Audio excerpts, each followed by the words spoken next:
Después de la pandemia, aceleradísimos en el conocimiento y en el uso de tecnologías.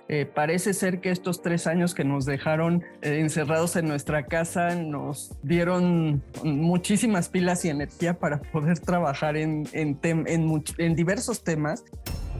Por 3 razones. Porque hay mucho más capacidad de almacenamiento, porque hay mucho más capacidad de procesamiento de la información y de los datos, y porque hay redes con mucho mayor velocidad y de transporte de los datos de un lugar a otro.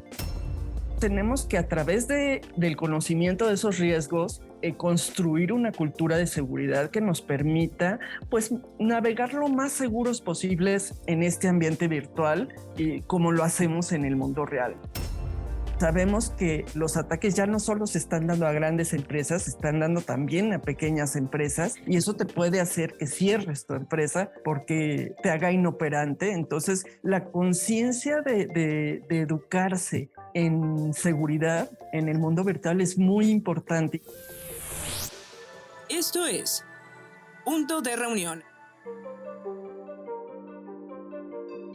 Hola, ¿qué tal? Muy buen día. Gracias por acompañarnos en un episodio más de Punto de Reunión, este podcast del Hub de Seguridad, que entre otras cosas busca llevar un mensaje que nos ayude a tomar mejores decisiones y que en compañía de los invitados que nos acompañan y bueno, que están con nosotros y que nos dan pues de pronto un testimonio, una opinión, su punto de vista como expertos. Hemos hecho también por aquí paneles y todo esto pues que tratamos que, como decía, nos ayude a tomar mejores decisiones y que en el día a día pues obtengamos esta información no solamente para nosotros, sino que también nos ayude a compartirla con quienes más queremos, porque pues entre otras cosas en el Hub de Seguridad buscamos llevar un mensaje de concientización que nos ayude también a prevenir accidentes, todo tipo de accidentes. Estamos en seguridad en el hogar, seguridad en el trabajo, y uno de los temas que más nos gustan tocar por acá es el de la ciberseguridad. Y pues ni más ni menos que hoy estamos pues con un invitado que ya había estado con nosotros. Estamos muy contentos que nos vuelva a acompañar. Salma Jalife, muchas gracias por acompañarnos. Muchísimas gracias, Alonso, por este espacio que pues en el que me permites conversar contigo. Para mí es un honor nuevamente estar con ustedes y pues tocar temas tan interesantes como la ciberseguridad, que lo mencionabas, y el Día de las Telecomunicaciones y la Sociedad de la Información. Es correcto, en ese marco justamente, y pues recordándole a todos los que nos escuchan, a nuestra comunidad de guardavidas, como les llamamos por acá, Salma, eres egresada de la Facultad de Ingeniería de la Universidad Nacional Autónoma de México. Eres ingeniera en computación y posees, pues entre otras cosas, una maestría en ciencias con especialidad en telecomunicaciones por la Universidad de Colorado en Boulder. Tienes un amplio conocimiento en políticas de regulación de las telecomunicaciones, radiodifusión, más de 35 años de experiencia como consultora en las tecnologías de información o TICs. No solamente has trabajado en América Latina, sino también en Europa, en la región Asia-Pacífico, en Estados Unidos. Y desde marzo del 2021 creas el Centro México Digital para la transformación digital de las micro, pequeñas y medianas empresas. De diciembre del 2018 al 2020 estuviste a cargo de la Subsecretaría de Comunicaciones en la Secretaría de Comunicaciones y Transportes. Y bueno, un historial laboral, profesional y que pues que has formado a lo largo de todos estos años, y que pues hoy vienes a compartir un poco de este conocimiento con nosotros. Como un pequeño contexto, digamos, del año pasado que platicamos, pasamos un 2022 a un 2023 prácticamente ya post pandemia. Entonces, en este año, en esta pequeña transformación global que vivimos, pues principalmente dirigida por lo que vivimos en el COVID y por el nacimiento de nuevas tecnologías, vimos la caída estrepitosa de las criptomonedas, vimos por ahí la inteligencia artificial y ChatGPT como una de las principales tecnologías de las que te estarán hablando en estos tiempos, y pues algunas otras cosas que me gustaría que nos contaras. ¿Cómo es el contexto en estos últimos 12 meses? Bueno, muy interesante. Hemos estado, pues, después de la pandemia, aceleradísimos en el conocimiento y en el uso de tecnologías. Parece ser que estos 3 años que nos dejaron encerrados en nuestra casa nos dieron muchísimas pilas y energía para poder trabajar en diversos temas. Las tecnologías que vienen pues acelerándose cada vez más por tres razones. Porque hay mucho más capacidad de almacenamiento, porque hay mucho más capacidad de procesamiento de la información y de los datos, y porque hay redes con mucho mayor velocidad y de transporte de los datos de un lugar a otro. Entonces, estas tres características hacen que, por ejemplo, el tema de la inteligencia artificial se haya exponenciado y en realidad pues que haya la capacidad que ya vimos en ChatGPT de poder responder a prácticamente cualquier pregunta que le hagamos y que nos pueda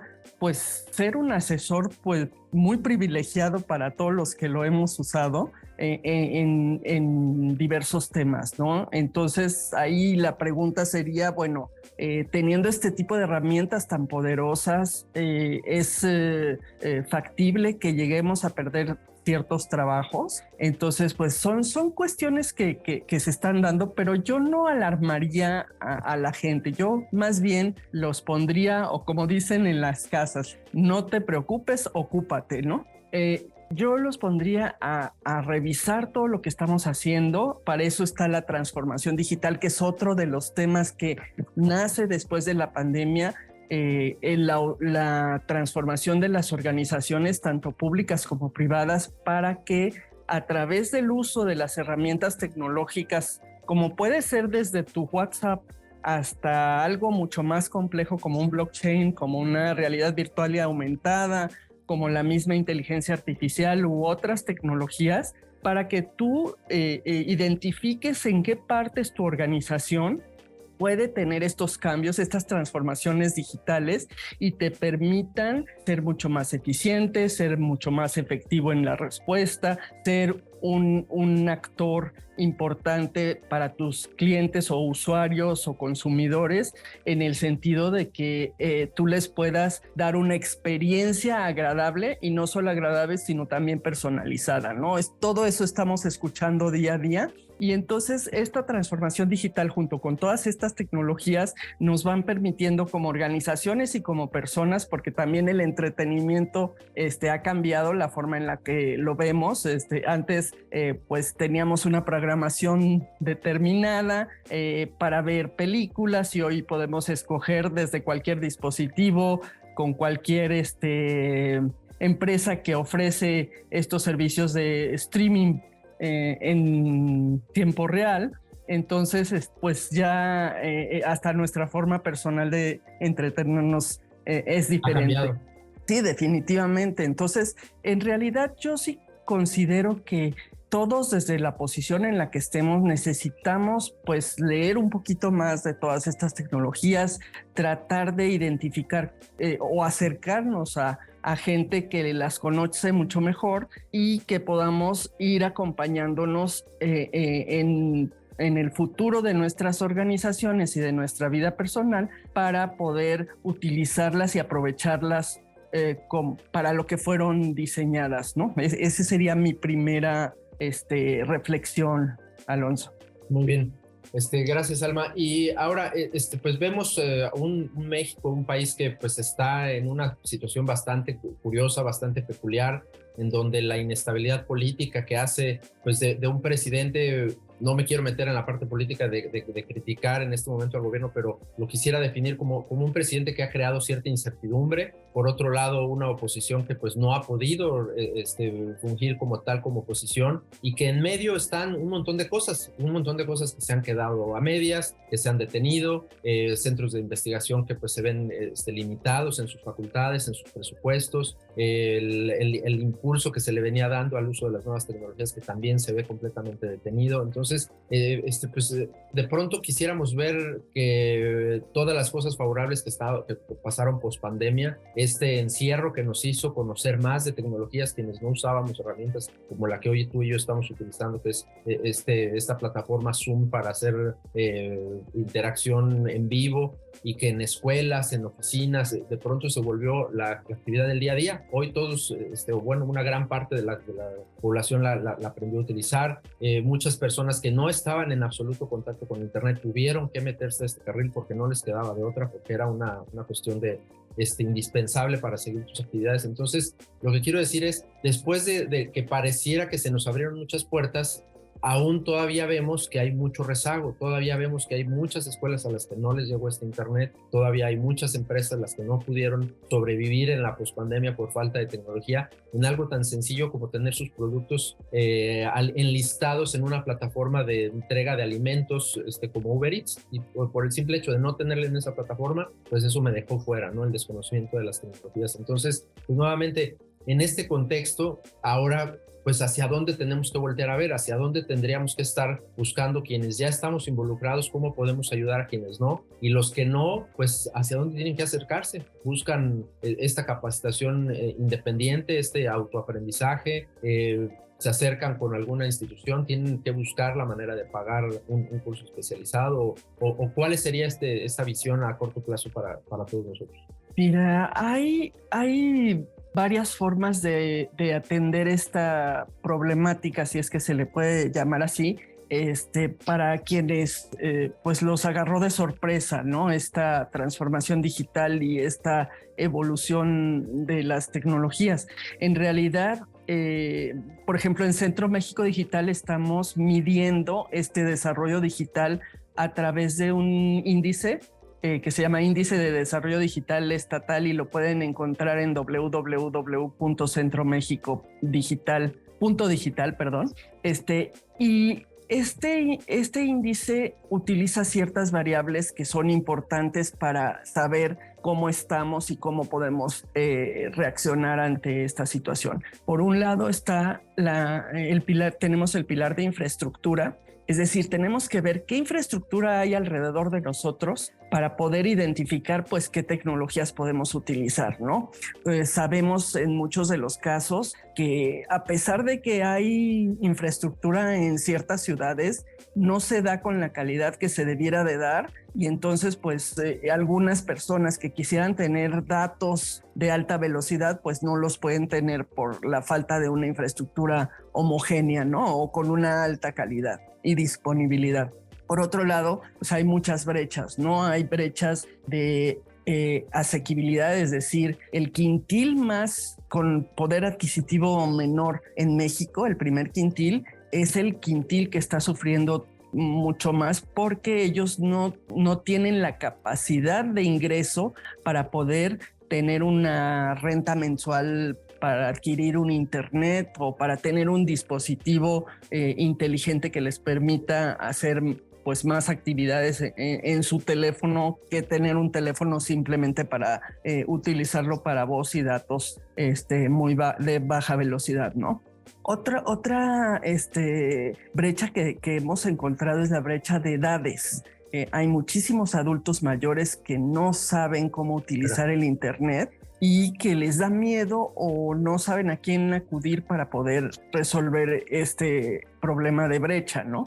Tenemos también brechas urbano-rurales. Hay muchísimas capacidades e información y diversificación de servicios en las zonas urbanas, pero en las zonas rurales o no llega la conectividad o las opciones son muy pocas, ¿no? Entonces también ahí tenemos un problema. Y también tenemos la brecha de género. Y aquí pues tenemos que poner mucho más énfasis para poder lograr que haya igualdad en el acceso, en los servicios, en las capacidades, en la posibilidad de acceder a todo lo que está disponible en el mundo virtual por parte de las mujeres, ¿no? Y muchas veces tiene que ver con usos y costumbres, otras veces tiene que ver con que les pagan un menor sueldo aun cuando hacen la misma actividad que un hombre, y así sucesivamente. No son temas directamente relacionados con la digitalización o con las telecomunicaciones, pero impactan en estas brechas. Entonces hay que analizarlas, hay que focalizarlas, y entonces eso les permite a los tomadores de decisiones, al ver este índice de desarrollo digital estatal, dónde están las posibles áreas de oportunidad para poder eliminar esas brechas. Y por otro lado, Tú mencionabas que cómo le hacemos para capacitarnos, cómo le hacemos para encontrar estos lugares. Para los que están conectados hay un sinfín de posibilidades. La verdad es que durante la pandemia varias de las empresas se pusieron a desarrollar herramientas que permitieran, y de forma gratuita, que esto es bien importante, herramientas que les permitieran acceder a conocer mejor, pues cómo hacer una página web, cómo trabajar en Excel, o sea, muchísimos temas, y cómo programar inclusive. Ya ChatGPT pues nos ayuda todavía más porque nos resuelve algunos de los problemas. Aunque yo les diría que con ChatGPT yo creo que es muy importante que entiendan que es una herramienta que te da una solución que fue programada por cierto algoritmo y que va evolucionando en la medida que va conociendo más información. Pero lo importante sería es que el criterio quedara del lado del ser humano, ¿no? Y que decidiéramos, esto sí me parece que está bien, lo voy a modificar y todo, más que copiar y pegar, ¿no? Eso sería muy lamentable si la gente lo utiliza para copiar y pegar, ¿no? Pero bueno. Cada vez más difícil hacer esa diferenciación porque nos facilita las cosas, entre lo que he visto de los usos que le dan, ahora ya lo están utilizando para hacer conversaciones, entonces ya no pienso yo la respuesta en una conversación, sino que le digo a ChatGPT un pequeño contexto, le digo con quién estoy platicando, ya conoce incluso la mayoría de mis contactos o los contactos con los que más con los que más hablo o que tengo conversaciones más frecuentemente, y entonces me sugiere respuestas de la conversación que tengo que tener con esta persona y es definitivamente la dependencia que estamos creando. Sí, entonces en la medida en la que tú identifiques que es una herramienta, que no es el que te soluciona las cosas, sino es una herramienta que te da una opción a todas las capacidades, soluciones que pudieras tener, en esa medida yo creo que puedes entender que es valiosísimo. Ya cuando, como dices tú, cuando te sustituye, pues creo que es donde debemos de poner una alerta, ¿no? O sea, marcar una alerta. Y que también tiene que ver con lo que decía yo hace ratito, ¿no? Este avance y esta disponibilidad no está siendo para todos. Entonces tú lo decías muy bien, hay es un poco de élite, ¿no? Es un poco elitista la preselección de quienes tendrán acceso y quienes tenemos acceso a estas tecnologías y el desarrollo y como herramientas, pues hacia dónde nos vamos a ir despegando de quienes no tienen este acceso, ¿no? Y eso es una parte bien delicada, pero que, pues bueno, en principio no quería tanto tocar de este tema. Ustedes en la especialidad que tienen en el Centro México Digital, pues pues entre otras cosas hacen encuestas, llevan información, hacen estudios, y buscan tener como que la parte central al ser humano, ¿no? Que sea la digitalización, pero sí siempre centrado en la persona, ¿no? Siempre pensando que quien tiene que tomar la última decisión siempre tendrá que ser la persona. Y ahí es en donde también creo que hay un riesgo y del cual me gustaría que platicáramos. ¿Cómo miden ustedes y cómo ven ustedes en el corto plazo los peligros que pudieran existir, pues, de la sobredigitalización, ¿no? Yo no quisiera tacharlo como algo malo porque no sé para dónde va y no sé si en unas 2 o 3 generaciones se van a acordar de cómo criticábamos lo que acabó pasando, ¿no? Claro.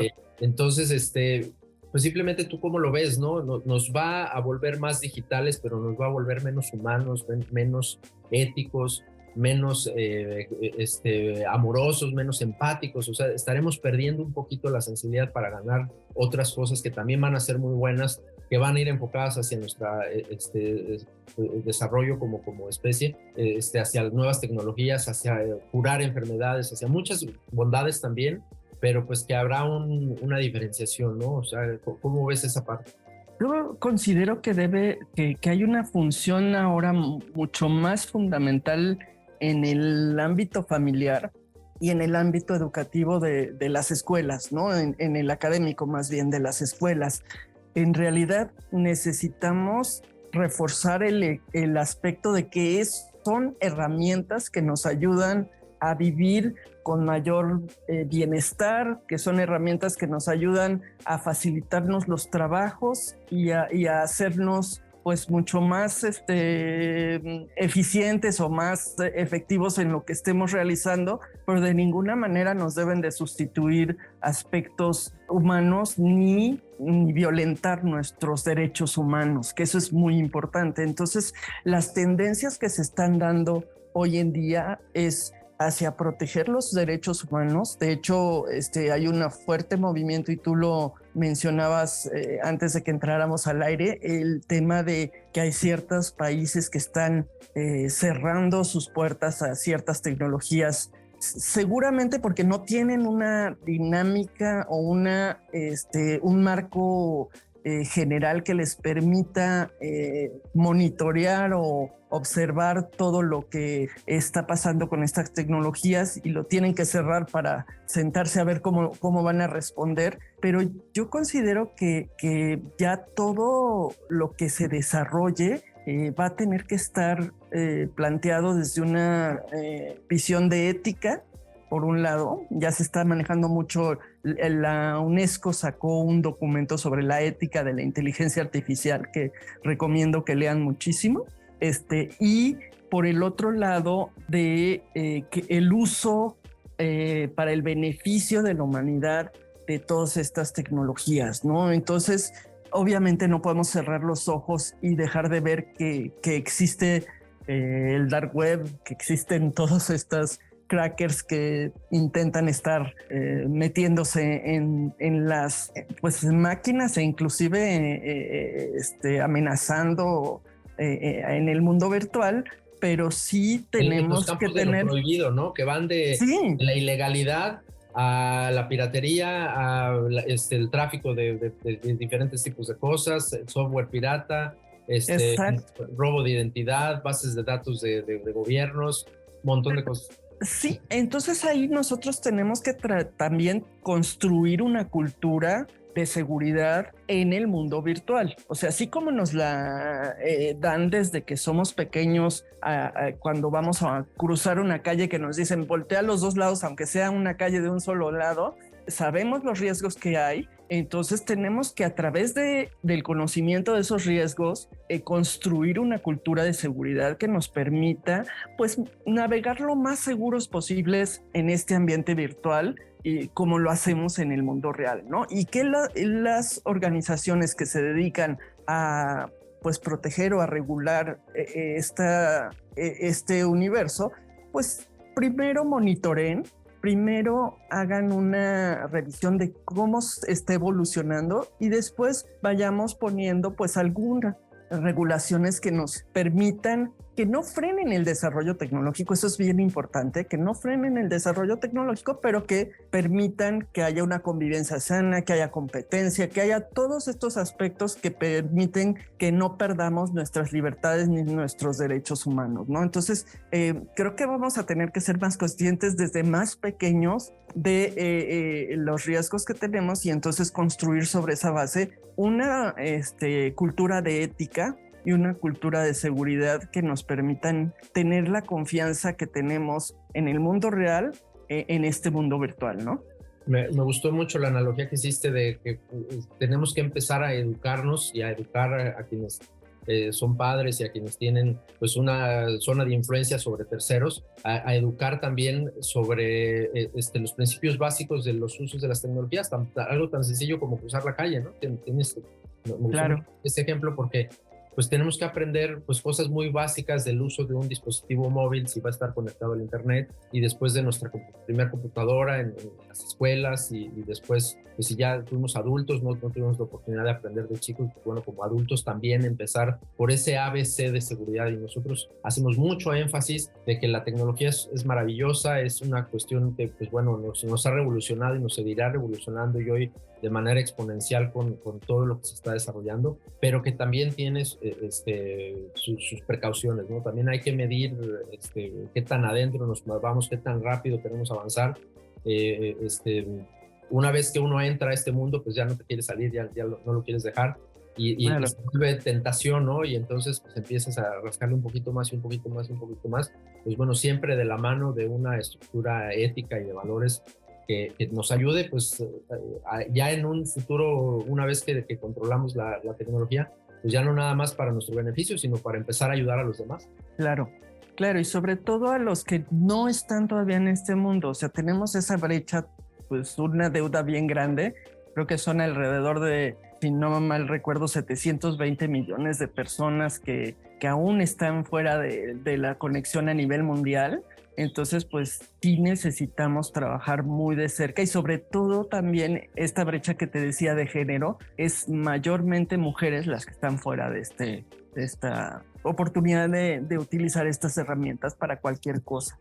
Y también, ¿sabes qué? También me gustaría comentarte que tú mencionaste que cómo le podemos hacer para utilizarlas. Y en realidad, a veces lo único que necesitamos es un WhatsApp, una especie de WhatsApp, o lo único que necesitamos es poder transferir, o sea, un mecanismo para transferir dinero de un lado a otro con un QR o con una herramienta básica como las que nos ofrecen hoy en día varias empresas. De hecho, por ejemplo, han sido empresas exitosas que empezaron como startups.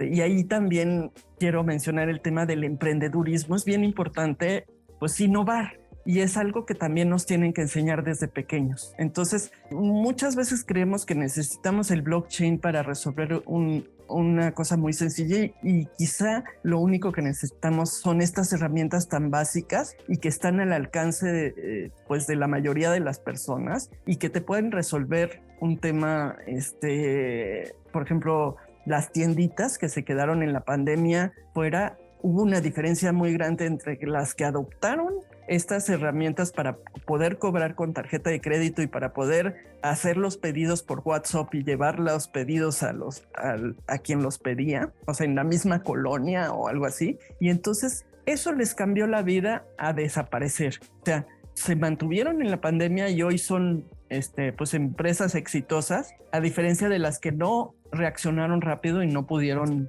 y desaparecieron rápidamente, ¿no? Que lamentablemente desaparecieron, sí. Algunas modificaron su giro y transformaron pues de algo que estaban a otra cosa que a lo mejor tenía que ver con hacer cubrebocas o con hacer batitas o algo improvisado, pero que no añadía mucha tecnología, ¿no? Ahí también, pues bueno, fue una cuestión de sobrevivir más que de desarrollarse o más que de ofrecer tecnología. Y que pues bueno, son las circunstancias que nos están tocando vivir. Te decía, vemos un México un poco atípico, todavía con cierta incertidumbre, con cierta necesidad importante hacia el gran rezago que todavía tenemos educativo. Hoy estamos a un 78, un poquito abajo del 80% de mexicanos con acceso a Internet. Bien lo decías, en una gran medida quienes no tienen acceso son las niñas, las mujeres, jovencitas, señoritas, que por pues una cuestión de género no se los permiten o como casi siempre este rezago de uso de Internet es en comunidades alejadas, sus usos y costumbres no les dejan a ellas desarrollarse, ¿no? Entonces ahí también estaremos viendo en el mediano plazo pues un rezago, un adeudo que habrá hacia estas comunidades, pues que poco a poco tendremos que ir balanceando, pero que también pues hacia lo positivo, hacia lo que sí se está haciendo bien. Vemos un México pues que sigue siendo atractivo para el desarrollo tecnológico, manufactura, nearshoring y que nos está abriendo las puertas hacia el desarrollo pues tan acelerado que está viviendo Estados Unidos, porque están desesperados por cambiar su planteamiento actual socioeconómico, político, y que pues también están reescribiendo lo que va a pasar en los próximos 10 años con las amenazas para ellos de estas comunidades BRICS, de Brasil, China, Rusia, India, que los están poniendo en jaque un poquito, ¿no? Entonces, en el contexto internacional, México hacia afuera, ¿cómo lo ves de competitivo? ¿Qué piensa el Centro México Digital de las oportunidades que tiene México y las empresas mexicanas para desarrollarse afuera? Fíjate que es increíble, pero no se mide el desarrollo de las empresas y la innovación y la adopción tecnológica. Y es otro de los pilares que tiene el Índice de Desarrollo Digital Estatal. Y en ese caso tenemos que hacer encuestas. Y la respuesta no es tan fuerte. Quisiéramos que los 6 millones de empresas que están establecidas en México nos respondieran esa encuesta para saber más o menos cómo andan, pero de búsqueda de información en Internet me he encontrado cuestiones muy, muy satisfactorias de desarrollos que se hacen en México, pero que se exportan ya a otros países, y sobre todo la pandemia vino a hacer un cambio. Antes los especialistas o los programadores o desarrolladores de sistemas se tenían que ir a los países y allá se desarrollaban. Hoy ya pueden desarrollar e inclusive pueden hacer dobleteo de trabajos y todo, estar trabajando para una empresa y para otra, haciéndoles desarrollos de programación. Y hay muchísimo, inclusive por sectores, es decir, el sector manufacturero, el sector salud y otros sectores. Por sectores te encuentras información muy, muy relevante de empresas que están haciendo desarrollos fuera de México, ¿no? E inclusive en México. Yo me dedico principalmente a tratar de... se puede decir evangelizar, que es tratar de enseñarles la transformación digital a micros y pequeñas empresas. Centro México Digital focalizó su visión en esto. ¿Por qué razón? Porque en México y en América Latina en general dependemos, la economía de nuestros países dependen de estas micros y pequeñas empresas, y las empresas más grandes pues ya tienen como que una política de transformación digital muy establecida. Muchas veces, como son transnacionales, pues viene la política de fuera, y entonces a estas empresas tratamos de inducirlas a que entren a este mundo digital, pero no lo hacemos solos. Y esta es otra característica que es heredada de la pandemia, que es la colaboración. Cada vez veo más colaboración entre industria, academia, sociedad civil, los 3 niveles de gobierno. Tú mencionabas al principio que el gobierno federal pues ha estado estático en muchos de los temas, pero eso no impide que podamos desarrollarnos en otros niveles, como es el nivel estatal y el nivel municipal. Creo que están muy conscientes, se hicieron conscientes de que si ellos no aportan esta transformación digital desde el punto de vista de cómo ellos actúan con sus ciudadanos y cómo actúan con sus empresarios, tanto locales como estatales, pues se les puede venir abajo todos los desarrollos que habían tenido, porque pues la digitalización ahora sí que impacta en todos los en todos los sectores. Entonces, pues el mismo gobierno ha reaccionado positivamente, independientemente del partido político al que pertenezcan. La verdad es que ha sido una noticia muy, muy importante para nosotros, y también que les haya sido útil el índice de desarrollo digital estatal para identificar dónde andan débiles. Entonces, esto ha ayudado a que las micro y pequeñas empresas, por ejemplo, te voy a dar un caso en Aguascalientes. Nosotros tenemos otro instrumento que se llama Digitalízate. Es una herramienta que tú haces un diagnóstico, creo que te tardas 5 minutos en contestarlo.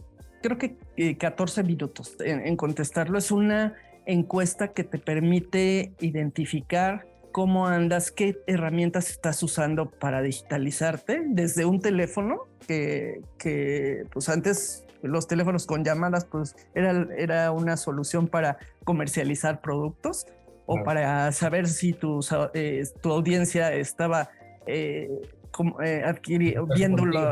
viendo la información que tú estabas produciendo, hasta lo más complejo, ¿no? Estamos viendo ciberseguridad como tema y qué herramientas tecnológicas nuevas están utilizando, y entonces eso les permite ver más o menos cómo andan. Entonces Aguascalientes, la Secretaría de Economía de Aguascalientes dijo, bueno, me parece muy importante como herramienta para cuando yo doy financiamientos a micro y pequeñas empresas, para ver cómo andan digitalmente, y eso me permite identificar en Aguascalientes cómo está, qué tengo que hacer como gobierno para facilitarles el que ellos hagan una transformación digital mucho más ágil y más sencilla, ¿no? Entonces, te digo que la verdad, México yo lo siento que está muy bien. El nearshoring nos vino a inyectar, pues yo creo que esperanzas y emoción de hacer algo nuevo, pero sí nos tenemos que preparar, o sea, porque el nearshoring tiene que ver con muchísima capacitación y mucho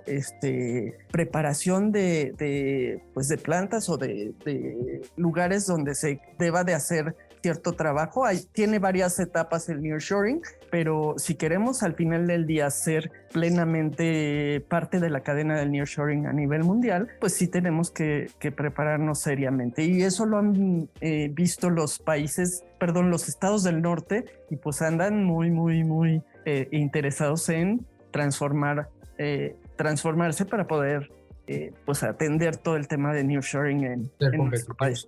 Claro.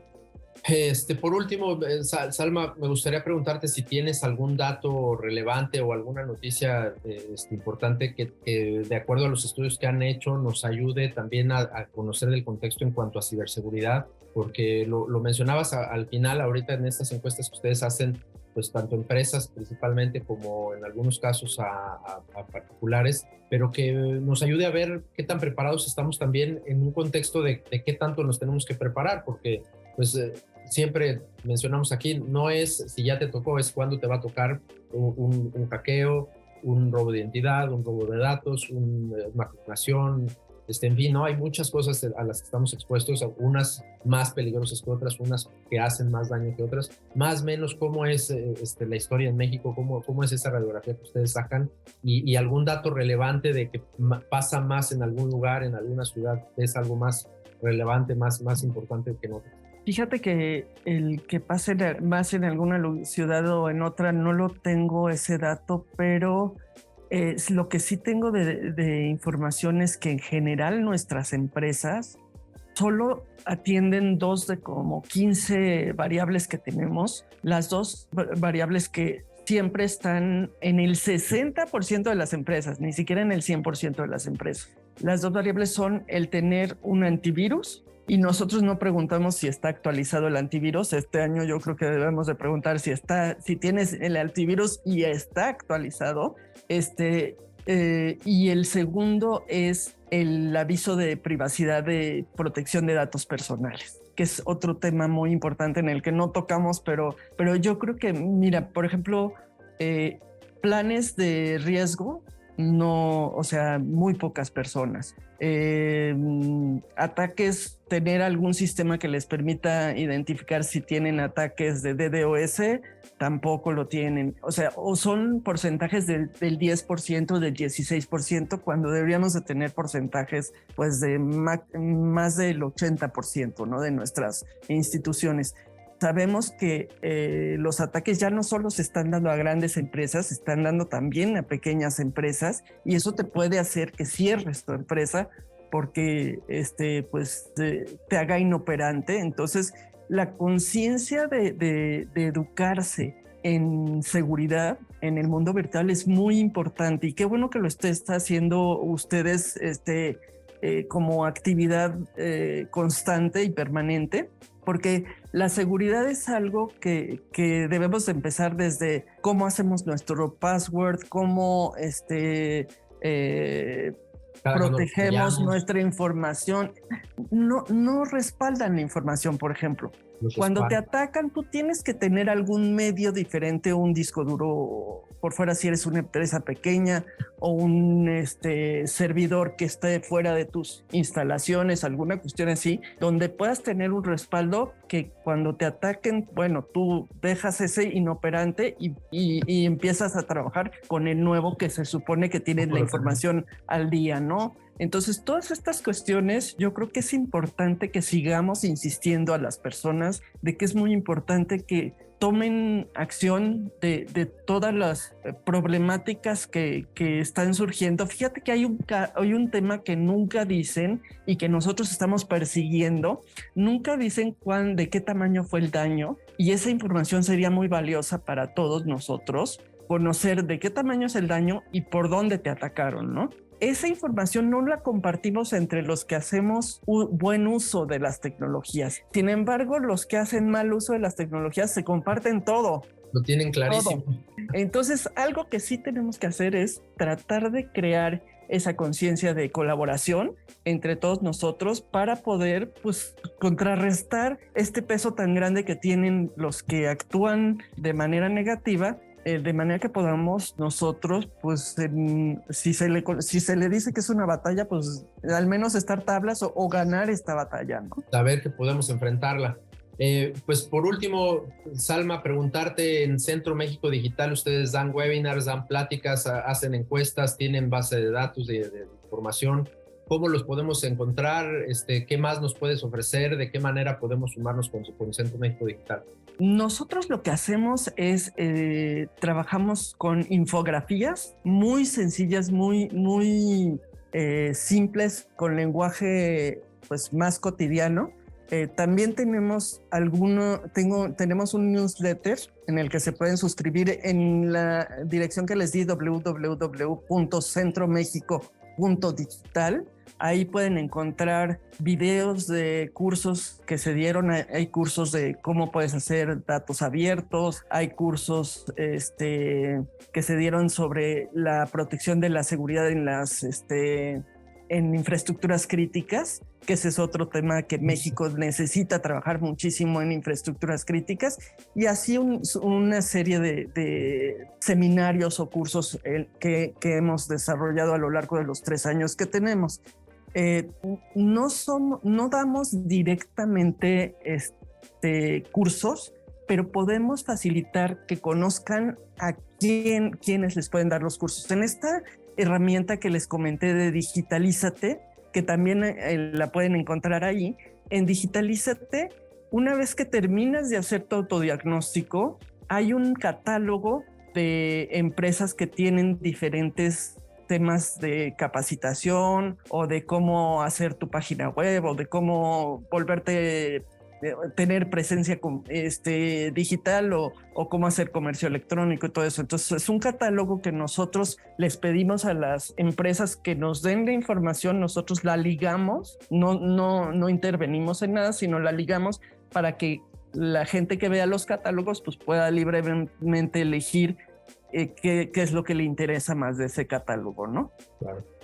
También tenemos el índice de desarrollo digital estatal, que pueden consultar por su estado. Hacemos fichas por estado, o pueden tener una interacción con unas gráficas que tenemos ahí. Pero lo más importante es que pueden bajar la información. Son datos abiertos que nosotros trabajamos muchísimo. Durante 5 meses trabajamos esos datos para que ustedes lo puedan bajar y lo puedan utilizar para otras cosas. Entonces, para nosotros es muy importante que ustedes tengan la información y que la puedan utilizar en toma de decisiones, desde una empresa pequeña hasta un gobierno, inclusive federal, ¿no? Así es, y que Centro México Digital es una institución, es un organismo completamente independiente, neutral, que busca pues una manera de acercar esta información a todos para que nos sirva para tomar también mejores decisiones, y que pues lo hacen sin fines de lucro. Al final de cuentas pues son pues un grupo de personas que se preocupan por mejorar las condiciones digitales de México. Sí. Somos un centro de estudios o un think tank, como le conocen en inglés.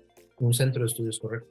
Pues bien, Sandra, muchísimas gracias. Agradecerte de parte de todos los guardavidas esta oportunidad de platicar contigo. Nos has traído información que seguramente será muy útil. Muchísimas gracias a ti y a tu público por escucharme. Invitarte para que próximamente nos vuelvas a acompañar. Nosotros encantados de recibirte, y a toda nuestra audiencia, a todos los guardavidas, pues que nos sigan escuchando, que sigan sintonizando Punto de Reunión, para que sigan teniendo lo más actual de prevención, de seguridad, de temáticas que estoy seguro que también les van a servir mucho. Ayúdenos compartiendo, síganos mandando sus opiniones y estaremos escuchándonos muy pronto. Hasta luego.